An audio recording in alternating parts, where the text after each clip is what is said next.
Welcome to the Growth Plus Exit podcast, where owners of privately held middle market companies talk about founding, scaling, and exiting their businesses successfully. Learn how to maximize and monetize your business on your own terms. Let's get started.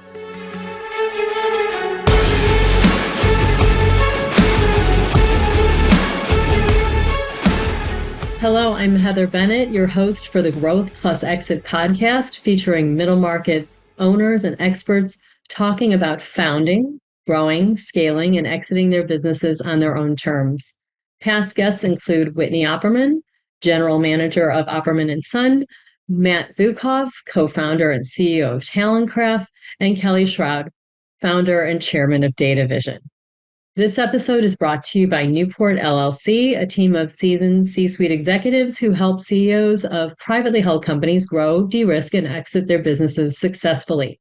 Newport LLC is a winner of the prestigious Inc. Magazine 2025 Power Partner Award.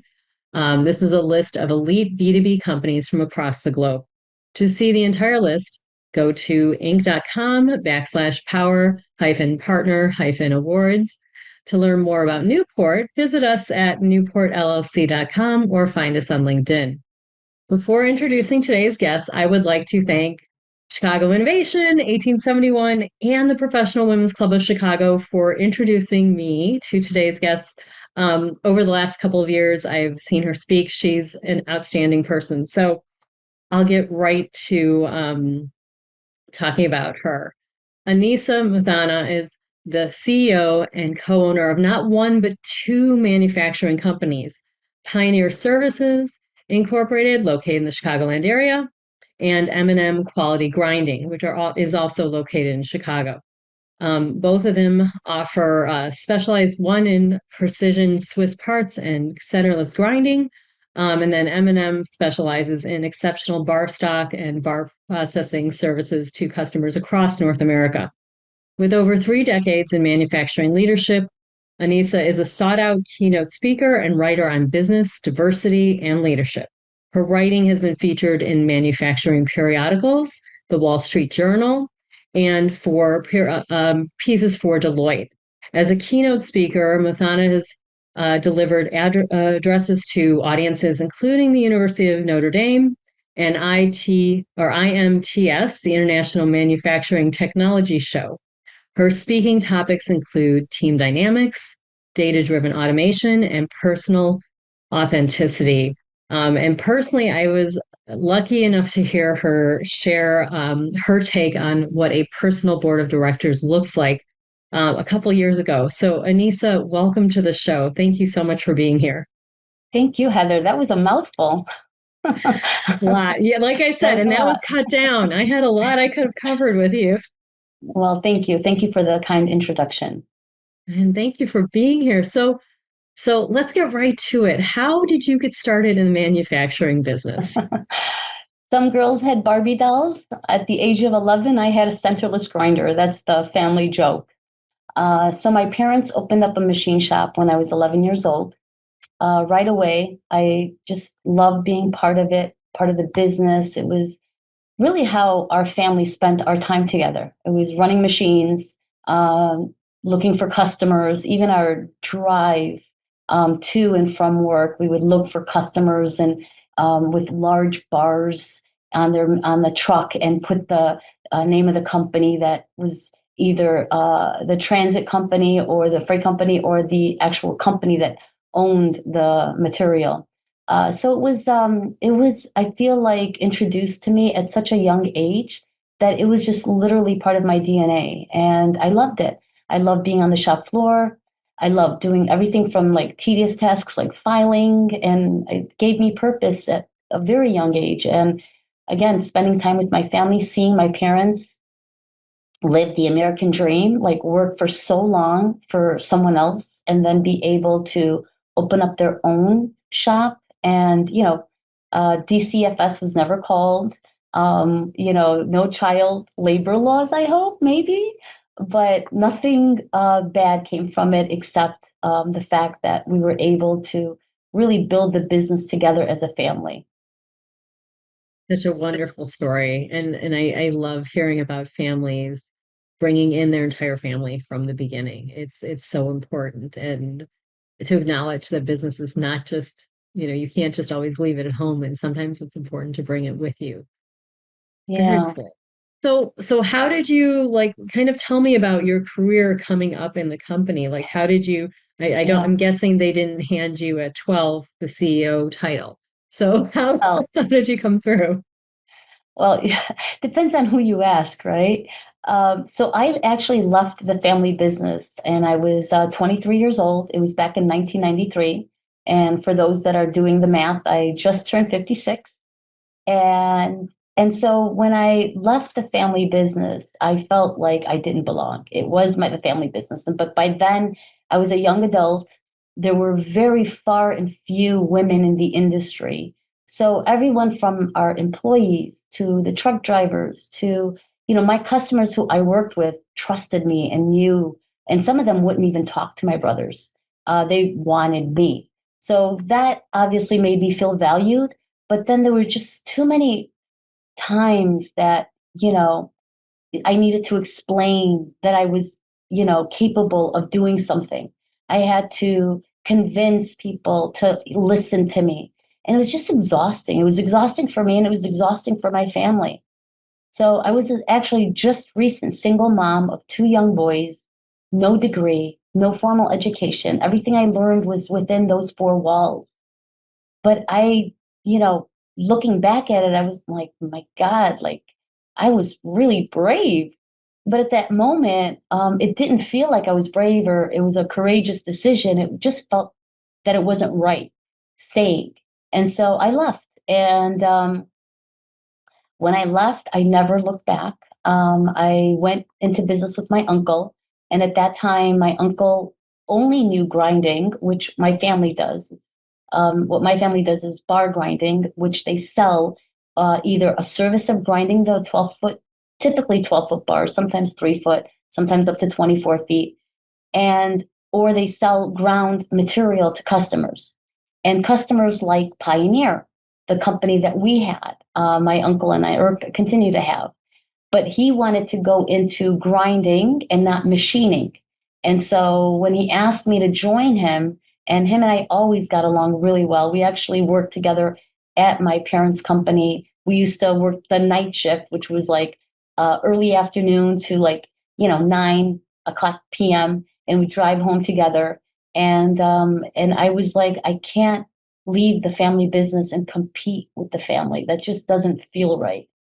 And so I told him, I said, I'll do all the work. I'll take full responsibility.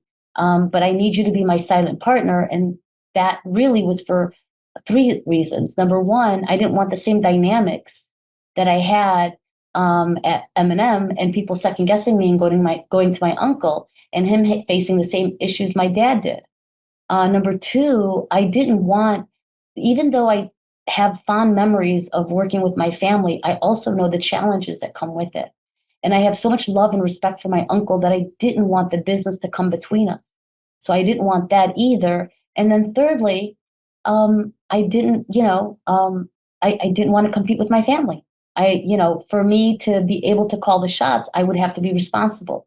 So the three reasons why I proposed it, in hindsight, again, it was brilliant. And at the moment, it was just coming from my heart. No strategy, no, I want to do this because I want to be the CEO, no ego. It was more like, I'll do the work. I'm humble enough to do the work. I'm hardworking. And he knew that. And he trusted me and he empowered me.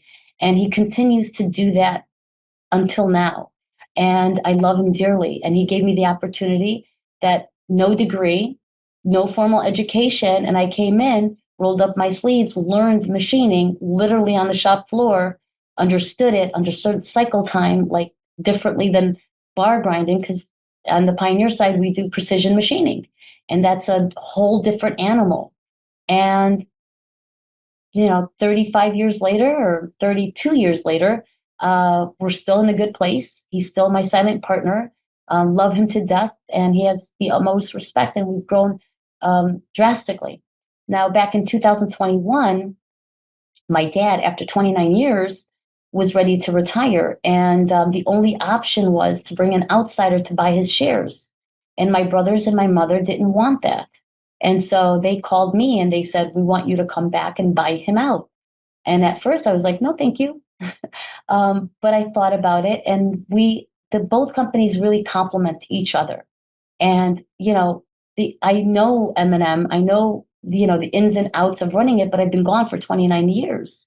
So it was after a lot of prayer, and also just, knowing that I was going to take on the family legacy and, make it hopefully even better. And being able to lead that was such an honor.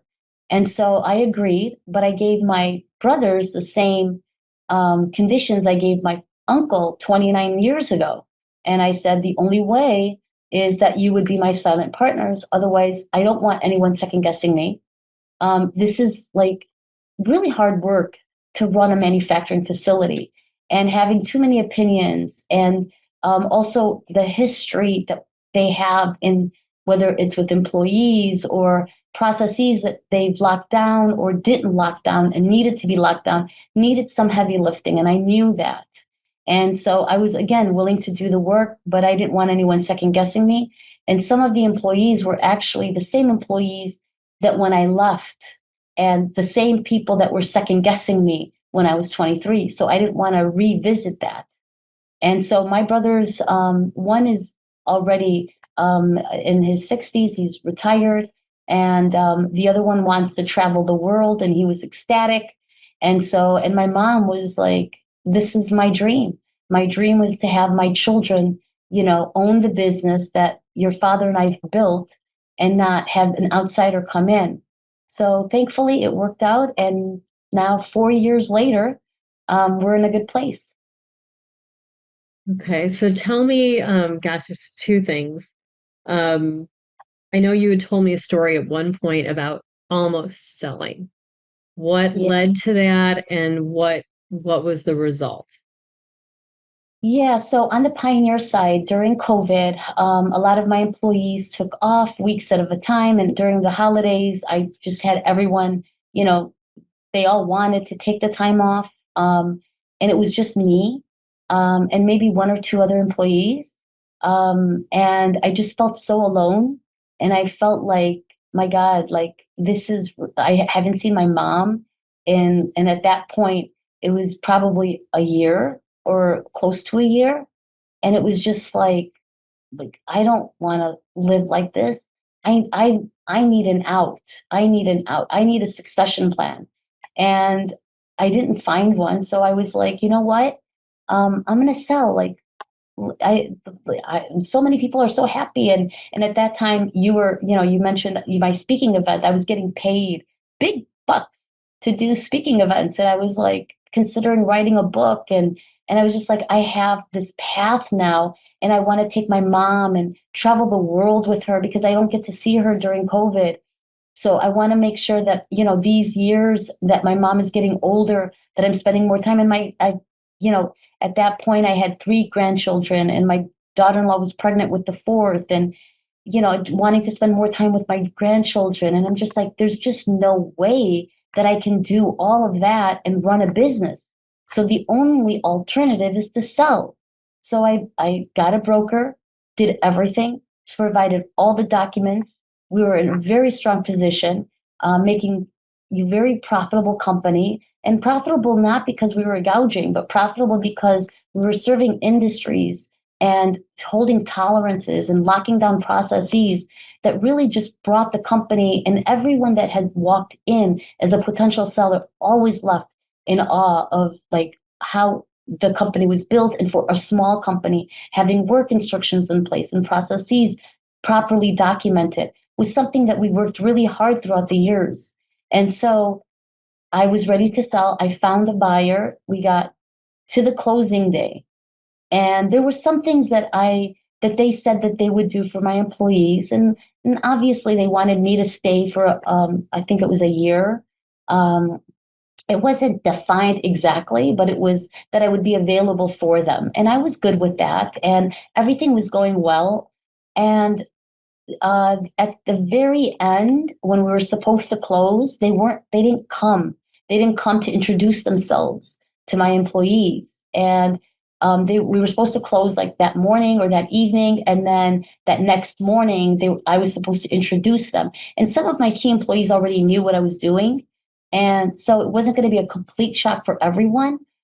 So they didn't have flights booked, they didn't have any information. And then when I was asking about the benefits, like when am I supposed to cancel like Blue Cross Blue Shield? Like when is it going to go into your name? Like the little the red tape in the processes weren't locked down, and it just didn't feel right. And it didn't feel like that they were even going to offer my employees the nearly any benefits, let alone the benefits that I was offering them. So I'm like, I know I'm not going to have a say once I sign. I know this is going to just go away and it's not going to be my problem, but it didn't feel right. And so I already in my mind have planned like, my vacations, my travel, writing a book. I literally had like looking for a publisher and getting ideas from my friends that have written books. And so I had it all planned out. And that evening, I get a call and they were playing games. They were negotiating for things that never came up in the beginning. And I said, and my attorney told their attorney, and I was on the call. And it was like we were all on this call, the brokers, the attorneys, the buyer, and me. And my attorney told him, he says, I know this woman, and she is going to walk away if you guys don't get your together. They didn't believe him. And so I listened to what they had to say, and I said, I'm not selling. And they said, no, we'll get back to you. And then they got back to me the next day. We were supposed to close that day. I said, I'm not selling. That night, I locked myself in my office. And I didn't share this part with you, but I'll share it now because everyone needs to know this.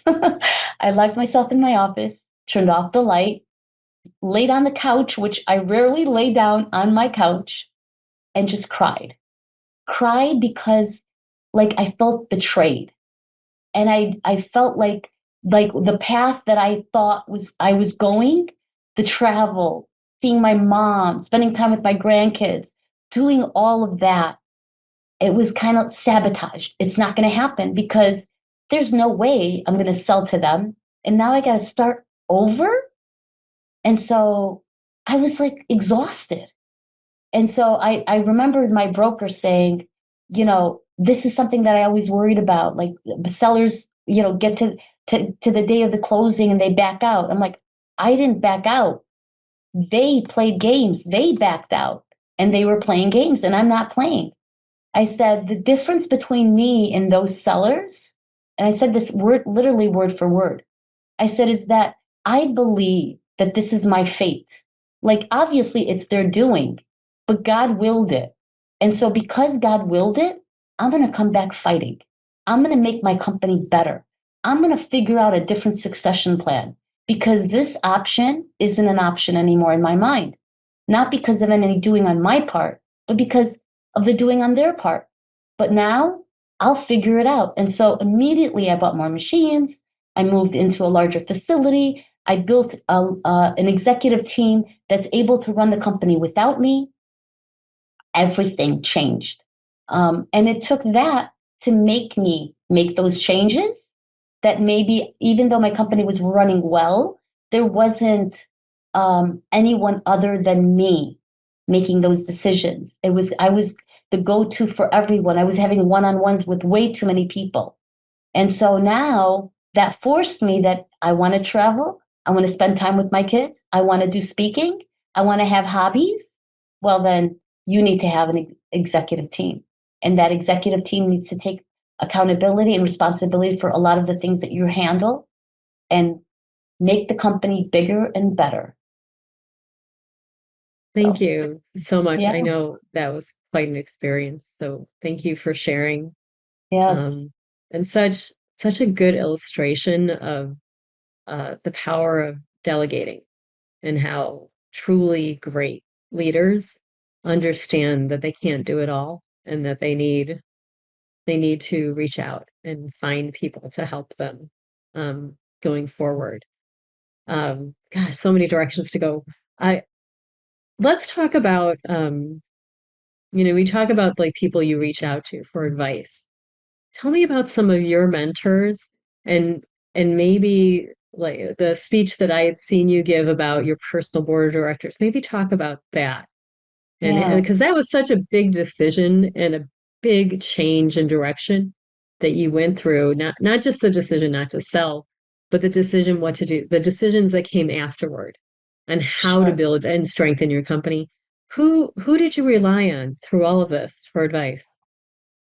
To be honest with you, number one person is my mom. She's always been a fantastic sounding board. Her intuition is second to none. I always think that I have like go with your gut, and obviously data is important too. I'm in manufacturing; we need data. But any big decision that I make, I use her as a sounding board. I talk to her. I take her out for pedicures, or we go out to eat, or she comes and visits, and we sit down and I just talk to her about some things, and she gives me great advice. But other than her, there are like industry professionals, right? There's Miles Free from PNPA. I've known him for so many years, and it's always funny because he's like a 72-year-old white man and I am a 56-year-old brown hijabi, and I don't feel like there's many differences between us. When you look at us, you see it, you see the obvious, but values, the passion for the industry, the credentials, understanding, people first mentality. So if the person isn't aligned with my values, it's impossible for that person to be a mentor or even a sounding board. And so that goes first. And it's while you get to know people, when you hear someone, sometimes you hear someone speaking at an event and you feel like, wow, this person's amazing. Buy them a cup of coffee, offer to, send them an email, tell them how amazing that speech was and get to know them. And sometimes you'd be surprised. They'll spend the time on a call or they'll turn out to be not the person that you thought, and you're better off not making that connection. So it's trial and error. Building your board of directors it's not a formal thing. It's not like a board of directors. It's not, it sounds formal, but it's not formal. It's people that you respect, that you have, that are aligned with your values, and that you see either presenting or in their career choices that they've made. And you're like, I want to be that one day. Then you should reach out to that person and ask them about their story. Not necessarily, can you be my mentor? That's, I feel like, the mentorship is most of the time chosen by the mentor, not the mentee. The mentee gets to make the connection, reaches out. But the mentor, when they see something in the mentee, they'll continue that conversation and want you part of their life because typically it's not a one-way relationship. It's a two-way relationship. I learn as much from my mentees as much as they learn from me, whether it's something that, I'm talking about, I'm giving advice on, and I'm like, I never thought of it the way that they asked about it. Or it puts me in check, right? If I'm giving advice and saying, this is how I would handle it, and then it happens and I don't handle it the way that I explained, it's kind of a good reminder to say, yeah, um, I should, walk the walk and walk the talk and not just talk about it, right? So I think mentorships are relationships and people that you trust, people that have your back, people that want you to be successful. And it doesn't have to be a board of 12. It could be a board of 2 or 3. It could be family members, it could be colleagues, it could be your boss, it could be someone outside your company. But it should be someone that you respect and you truly feel like that they're not only aligned with your values, but aligned with, where you want to go. That's such great advice. And it is hard for people, especially when you're younger and you're starting out in an industry, to feel comfortable reaching out. But sometimes it's just that first conversation that can make all the difference. Yeah. Um, That's such a good point. So I know you had mentioned, no credentials, no big fancy degrees, any of that. And yet I get the impression you're a lifelong learner.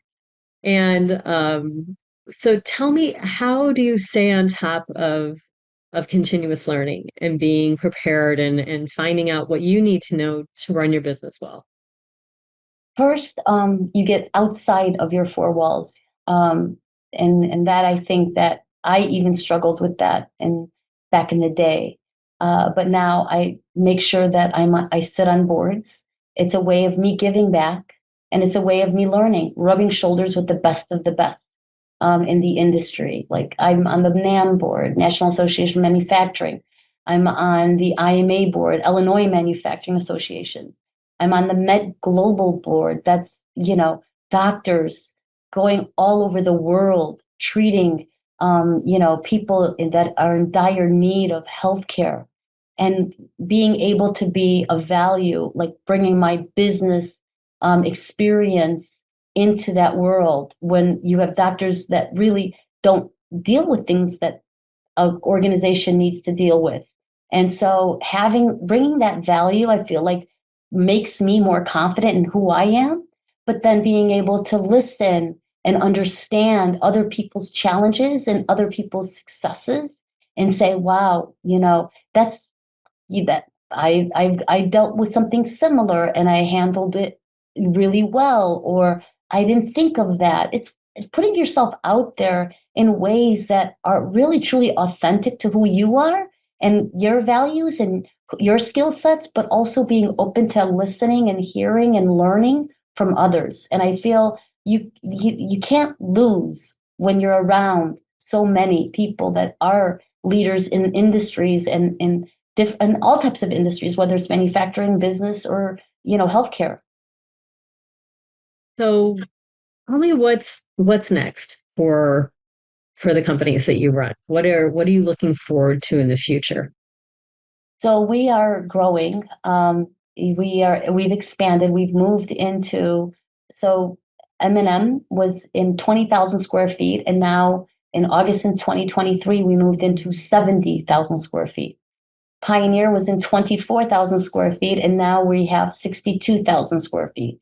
Because M&M has bars, it takes up more real estate than the machines for on the Pioneer side, where we machine typically small parts. So we've gone into industries like we just became ISO 13485. Congratulations. Thank you. That's a really big accomplishment. It Wow. is, and that's a testament to my team. And with that comes obviously opportunities in the medical space more so than we had in the past. We now can make parts that go inside the body and not just inside equipment. We've been making parts for ventilators and other types of equipments and for years.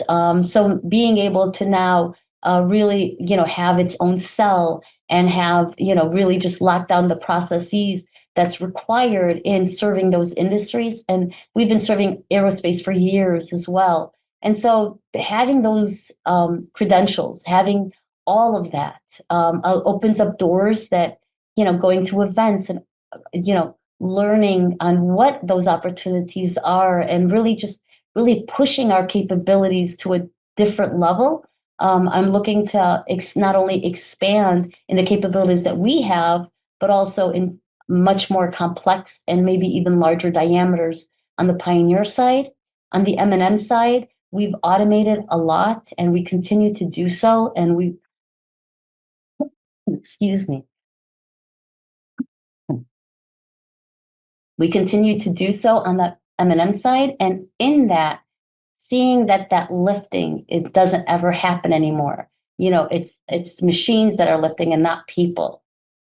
Though that's where we're headed, and that's where we're going to continue with the innovation and the technology that is available to us. That's wonderful. And again, congratulations. I know it is. Um, I was lucky enough to visit your facility and meet a lot of the wonderful people you work with, and your employees are truly dedicated. Um, towards achieving that goal and to see them reach it. I know you must be incredibly proud of all of them. So tell me about some of your proudest moments besides this one, obviously, Yeah. during this process of owning these manufacturing companies. There's been a lot of beautiful moments, with challenges, and overcoming challenges. That's when you're proud, right? It has to start with a challenge. And I think one of them was COVID. I know that later on there was, funding available from the government, but prior to that, without knowing that we were making parts for ventilators and the biotech industry, we had customers, we were supplying parts for Tesla, we were supplying parts for aerospace. And so those companies were calling us and telling us, put a hold on our orders, we're not taking anything. And so that was like, it's really a challenge. And because you didn't know what to expect anymore, and people were getting sick and people were dying. So what do you do as an employer? And so one of my proudest moments is not laying off my team. That's when we were building work instructions and making sure that every process, every task that we had, there came a work instruction with that. I used that as an opportunity to make my business better. And then I feel like, back in the day when we lost a lot of our business and it went to China, again, plenty of reason to lay people off. And I chose not to. And having that people first mentality, and by no means will all those people understand or value what I did for them. 100%. Like that's not going to happen. You're lucky if 30% of them do. Like, and in all honesty, even the people that are with me to this day sometimes are a little entitled, right? They're so used to being that way that they don't really understand what it takes to make that happen. But for me personally, that's a proud moment. Like not because they appreciate it, but because I know how hard it is to do it, but I did it anyway.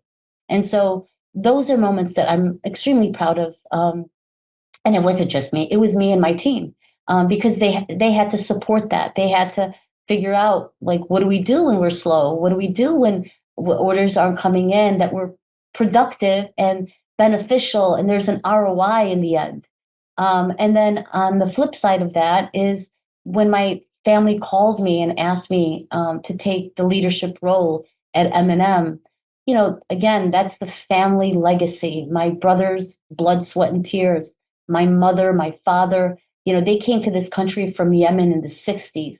They spoke no English. They had no money. They started working. My dad was, a dishwasher. And I remember when he got promoted to a busboy as a little girl, and like hearing him saying, now I get tips, and like getting excited about that. And then owning a company like M&M and building it to what he and my family built it with too. And then being asked to lead it. Like, how can I not be proud of those moments? Those are moments that have changed my legacy, and provided me an opportunity to strengthen, my footprint and my impact, while I'm still on earth. Well, and let's talk about impact. I know you recently hosted a group of women in manufacturing at your facility, but I know you do so much more. Where do you see the greatest opportunities for impact going forward? Not just for you, but for other leaders in manufacturing right now. What's really needed? Where's that impact most needed going forward in manufacturing? Yeah, I think in the manufacturing space, typically, right, women are the minorities, and women, there's associations like Women in Manufacturing. There's typically associations that have a committee for women in manufacturing, or of that association. So I feel like there's so many opportunities to embrace and empower and support women to be successful in this industry more now than ever. And we're still, we still got a long way to go. And it's not just manufacturing, it's any male dominated industry. For a woman to feel comfortable to come into this industry, it's not easy. It is very difficult. But I would just, challenge everyone, women specifically, is that the men also have their own set of challenges. And I feel like sometimes, I had a Men of Pioneer service an M&M quality grinding dinner a few weeks ago with my guys, right? And because we do so much for the women. I go to the events. I take my women employees with me to these events. I've brought in women and hosted them here, and I do other things other than women events. But I do spend a considerable amount of time and resources to that I don't want the men to feel like, what about my achievements? What about my struggles? What about my challenges? And so, and this is really what has opened my eyes to it is working in this industry for so long and rubbing shoulders with men my entire life and knowing that they have the same insecurities that I do, knowing that they have the same challenges that I do. So why not have the same resources that I do? And maybe they have more resources than I do. But that doesn't mean that their pain and their challenges should be ignored either. So I feel like it's worth saying to always make sure that, and I've said this so many times, when I talk about diversity, equity, and inclusion, whenever you're bashing the white male, whenever you're labeling him as the bad guy, that's not advocacy. That's hypocrisy. That's you don't want to be put in a box, but you're putting someone else in a box. So I feel like inclusion has to involve everyone. And for us to really leave an impact for women, we need allies, male allies. And for us to have male allies, we have to also hear from them and hear from their challenges. And then hopefully we'll get to a point that we don't have to say women of, and it's just all of us, right? Believe me, like I walk into rooms and people ask me if I need a translator, they second guess my skills, they second guess my competence and who I am. And I get it. But I'm not going to go take it out on a guy because someone else said that. That doesn't, make everyone the bad guy, right? And even the one that asked me, sometimes it's just ignorance. And he just needs to be educated. And believe me, once he starts talking to me, it happens fairly quickly. I'm not surprised at all. So being such a kind servant leader and just a really powerful business person in the industry, to be this successful, there must be habits, rituals that you do to keep yourself sharp and able to tackle whatever gets thrown your way every day. So what are some of those regular habits that you have to keep yourself strong and ready to go? Before I share that, I have to have a disclaimer, right? Okay. I am kind and I am a servant leader. There's no doubt in my mind. And I live my life that way. But I hold people accountable and I'm a hard boss. I was interviewing someone recently and they looked up some of the videos and they were just like giddy, right, in the interview. And I was like, listen, that's YouTube. That's social media. Like, of course, that's the best of me, right? And so I make mistakes, but I hold myself accountable and I hold the people that work for me accountable. And if I don't, I have done a disservice to my companies, the companies that I've been entrusted with. I have all these silent partners. And they're entrusting me to making the right decision. And I want to be kind, but I have to be also one of those leaders that hold people to the fire and make sure that, in the kindest way, you can hold people accountable and still smile and joke with them and have a good relationship with them. But those expectations need to be clear and they also need to be set. And so that's my disclaimer, because many times when someone gets to know me, they're like, oh, we never thought you were. I was like, did you think I was just like, yes, ma'am, yes, sir? I'm not that either. You don't get to the level of the certification and the type of clients and the type of what you're manufacturing. You can't do that without having to be incredibly meticulous. Absolutely. And very much being accountable and making sure that you've got the right team there at all times. So I've worked partly in manufacturing in the past, and I understand you have to maintaining those standards. There's very little margin of error, and it only works if everyone gets on board. So I definitely support what you just said Thank completely. you. Thank you. Now, to answer your question, my rituals start at 4 a.m. Every morning. I wake up and I pray. As a Muslim, we pray 5 times a day.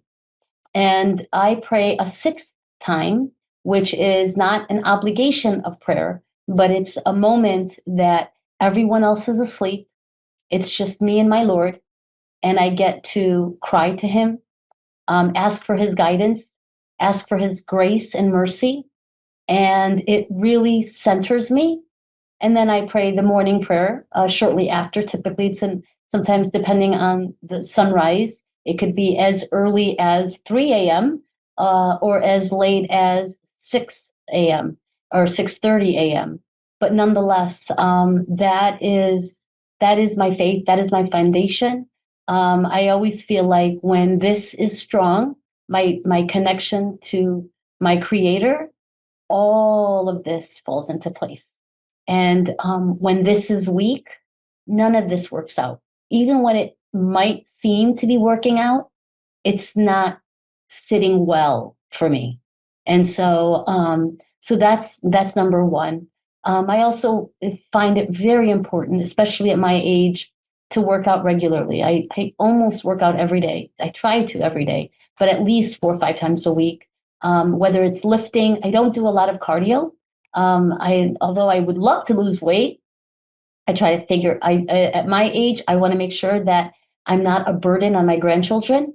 So whatever I can do now to make sure that they're not pushing a wheelchair, but wrestling with me on the floor, that's how I want to spend my years with my grandchildren.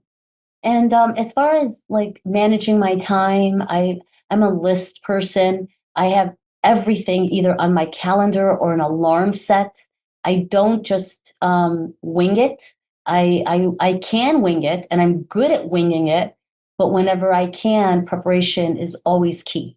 And I don't want to ever waste anyone's time. I don't want to be in front of a customer or a supplier with an ask without doing my due diligence, because that's respectful, and I would expect the same. And really spending the time to really just think through not only being strategic long term, but day in and day out, just thinking like, what is my high payoff activity? What am I supposed to be doing today? What is the list of things that I must get done? And when you have that, that's kind of like, knock those out, and typically knock it out early before sometimes anyone's even here. And I'm able to do that and feel good that I've done what I could. And whether I stay late or not, I feel like the majority of the heavy lifting is mornings. Speaking of alarms, that's my one-on-one at 11 a.m. It gives me 8 minutes to prepare. But yeah, so having my one-on-ones and checking in with anyone that is reporting to me, they should at the bare minimum have a meeting with me every other week. Even if it's a quick huddle, 10 minutes, me being a resource to them, that's how it starts. Not me holding them accountable. First, what do you need to be successful? How can I support you? And then once that's in place, then what is your drop dead deadline? And they navigate through that. They are the ones, because I want to empower them to be able to say, yeah, this is the due date and this is my drop dead. And then you move heaven and earth to get it drop dead. And if you can't, for whatever reason, some emergencies come up, let's communicate. And that I think I do very well. I give my team grace, I hold them accountable, and I'm a resource to them, and it set them up for success. It's just great advice for leading a team. One last question before I ask it. I want to point people in the direction of your website. It's aneesamuthana.com. So NANEESAMUTHANA.com. And of course, you can reach her through M&M or Pioneer as well. What is one quick lesson that you would share with other business owners? People first. When you put your people first, the right people, first put the right people in place, but lead with people first. And the bottom line will grow with like numbers that you never expected, because people will be wanting you to be successful. Your people will be looking out for you and your company. I would just finish my one-on-one, my 9 a.m. 101 with my controller. And one of the things that we always talk about is that she watches my money better than I watch my money. Why? Why does she watch my money more better than I watch my money? Because she genuinely cares. It's not the KPIs. It's because she genuinely cares about the company. She wants to be successful and she likes me as a person. So when you have that in place, even in moments of failure or challenges, there's always a silver lining. There's always something that's going to come out of it. It's just a matter of you finding it and having a team that cares enough to help you find it. Thank you so much. I've been talking with Aneesa Muthana, CEO of Pioneer Services and M&M Quality Grinding. Aneesa, thank you so much for sharing your thoughts, your stories, your perspective. So very grateful for this time with you. Thank you for having me, Heather.